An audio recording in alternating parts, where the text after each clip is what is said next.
चलिए आप सब लोगों को मैं आज स्वागत करता हूं। जैसे आप लोगों को जानकारी होगी, जो घटना मोकामा विधानसभा क्षेत्र में हुआ है उसको जिला प्रशासन और पुलिस ने काफ़ी अति गंभीरता से लिया है। गंभीरता से लेते हुए पूरी घटना का छानबीन भी पुलिस द्वारा पुलिसी कार्रवाई के तहत की जा रही है। कांड दर्ज हुआ है और पुलिसी कार्रवाई अलग से चल रही है। हम लोग इस घटना को बहुत ही सीरियसली देख रहे हैं और घटना के बाद काफ़ी हम लोगों ने कार्रवाई की है। आज तो गिरफ्तारी हुई है, इसके संबंध में एसएसपी साहब और केस के डिटेल संबंध में आपको बताएंगे। आचार संहिता बहुत ही एक मजबूत स्तंभ है पूरा इलेक्शन प्रोसेस में, और इलेक्शन कमीशन का स्पष्ट निर्देश है कि बाई लॉ इलेक्शन होगा तो उसी का अनुपालन 100% करने में हम लोग लगे हुए हैं और कराएंगे भी। कोई भी असामाजिक तत्व किसी भी प्रकार की प्रयास करेगा कानून तोड़ने का, आचार संहिता तोड़ने का, या किसी भी प्रकार की इन्फ्लुएंस करने का कोशिश करेगा तो उनके विरुद्ध कठोरतम कार्रवाई की जाएगी। हम लोग 100% आर्म्स डिपोजिशन करने के लिए आदेश दिए हैं और लगातार जल्द से जल्द जितने भी लीगल आर्म्स हैं वो भी डिपॉजिट हो जाएंगे। चेकिंग पॉइंट्स हर विधानसभा में 50 के ऊपर पॉइंट्स बनाने के लिए निर्देश दिया गया है, जिसमें सीएपीएफ के माध्यम से भी चेकिंग कराई जाएगी। सेजर पूरे राज्य में पटना जिला में सबसे ज़्यादा सेजर अभी तक का हुआ है। लगातार सीएपीएफ सक्रिय हैं और पर्याप्त मात्रा में सीएपीएफ के बल उपलब्ध हैं। वो पुलिस बल और मजिस्ट्रेट के साथ लगातार चेकिंग की कार्रवाई लगातार कर रहे हैं और सेजर भी कर रहे हैं। आचार संहिता के संबंध में सभी पदाधिकारियों को पुनः निर्देश दिया गया कि किसी भी प्रकार के अगर उल्लंघन होगा उनके विरुद्ध कठोरतम कार्रवाई किया जाना है। जहाँ तक इलीगल आर्म्स की बात है उस पर और तेज़ी लाई गई। जहाँ जहाँ आवश्यकता हो सीएपीएफ को भी यूज़ करके उसमें छापामारी की जा रही है, और जहाँ पर भी ऐसे सूचना मिलेगी वहाँ पर हम लोग छापामारी करके कांड भी दर्ज करेंगे, उक्त असामाजिक तत्वों को जेल भेजने का काम भी करेंगे।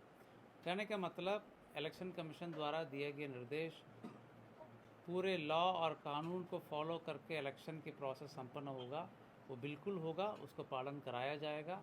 उसमें कोई भी बाधा उत्पन्न करेंगे उनके विरुद्ध कठोरतम कार्रवाई की जाएगी। मैं फर्दर जो केस संबंधित डिटेल से एसएसपी साहब आपको ब्रीफ करेंगे।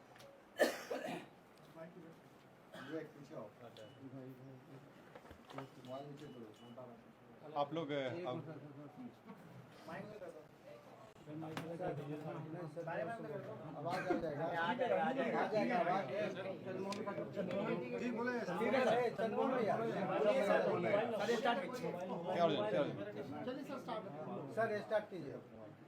आप लोग अवगत हैं कि 30 तारीख को एक गंभीर घटना घटी थी और जो दुर्भाग्यपूर्ण था कि इस तरह की घटना नहीं होनी चाहिए थी।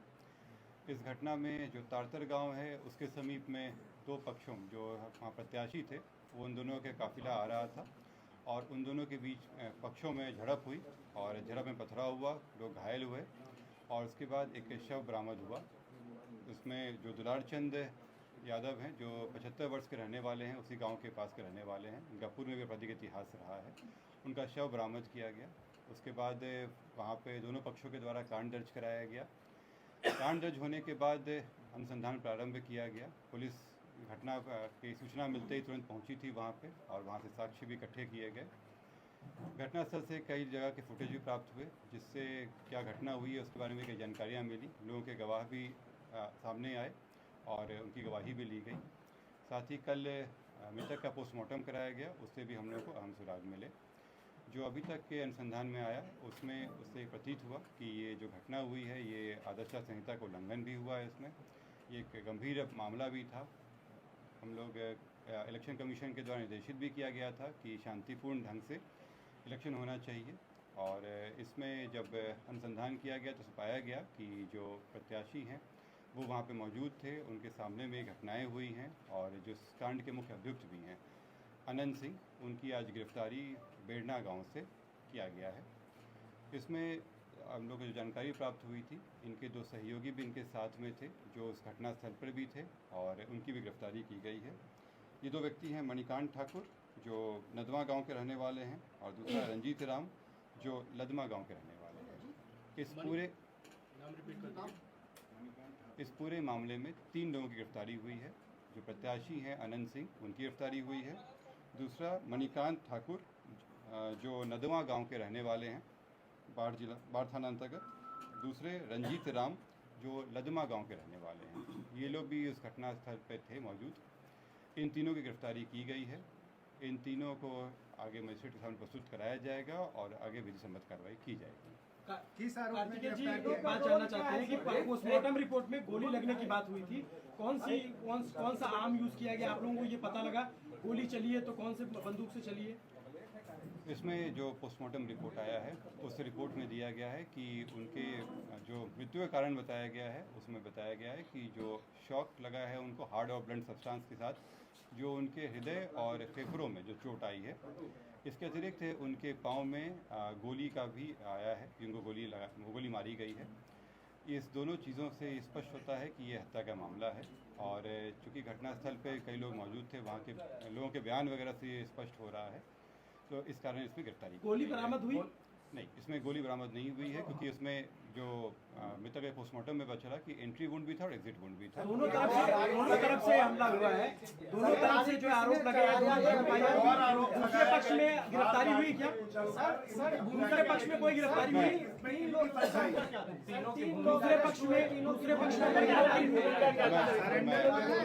मैं आप लोगों की बातों, मैं आप सभी के प्रश्नों का उत्तर दूंगा। यहाँ पे एक एक करके हम लोग बात करेंगे। दूसरे पक्ष की गिरफ्तारी हुई? लोग कह रहे हैं कि सरेंडर किया अनंत सिंह ने, ये स्पष्ट कर दीजिए कि सरेंडर है या गिरफ्तारी है? सर सरेंडर है या गिरफ्तारी? मैं एक एक करके आप लोगों के प्रश्नों का उत्तर दे देता हूँ। इसमें पहला बात जो था कि 3 लोगों की गिरफ्तारी हुई है। इससे 3 लोगों की गिरफ्तारी हुई है। इसमें अन्य लोग भी हैं जिनके विरुद्ध रेड छापामारी चल रही है। कार्तिकेय जी, दूसरे पक्ष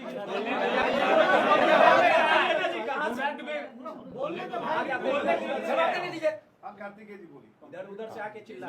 मैं फिर से रिपीट कर दे रहा हूँ। इस मामले में अभी तक 3 गिरफ्तारियां हुई हैं।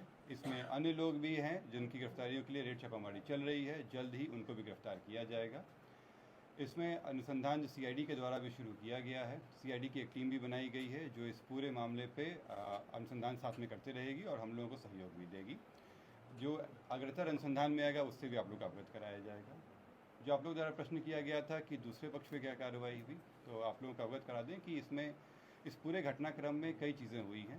पहला कि जो आपस में दोनों पक्षों के बीच में मारपीट की घटना हुई थी, पत्थरबाजी हुई थी, उसका कारण दर्ज कराया गया है। पुलिस को जब जानकारी मिली थी कि इस तरह की चीज़ें हो रही हैं, उसका भी केस दर्ज कराया गया।